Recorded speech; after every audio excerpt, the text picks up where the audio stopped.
ఉమ్మడి రాష్ట్రంలో ఆనాడు అవమానాలు ఎదురైనాయి.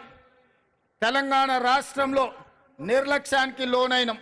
అలాంటి అవమానాలు నిర్లక్ష్యాలు ఇంకా తెలంగాణ ప్రజలకు ఉండకూడదు అన్న ఆలోచనతో టీజీని రాసుకోవడం కానీ, జై హే జై హే తెలంగాణ గీతాన్ని పాడుకోవడం కానీ, ఈనాడు తెలంగాణ తల్లిని ప్రతిష్ఠించుకొని ప్రతి సంవత్సరం డిసెంబర్ 9 నాడు తెలంగాణ తల్లి అవతరణ ఉత్సవాన్ని అధికారికంగా రాష్ట్ర స్థాయిలో, జిల్లా స్థాయిలో, మండల స్థాయిలో ప్రభుత్వ కార్యక్రమంగా నిర్వహించాలని, అధికారిక కార్యక్రమంగా చెయ్యాలి అని రాష్ట్ర ప్రభుత్వం నిర్ణయం తీసుకున్నది.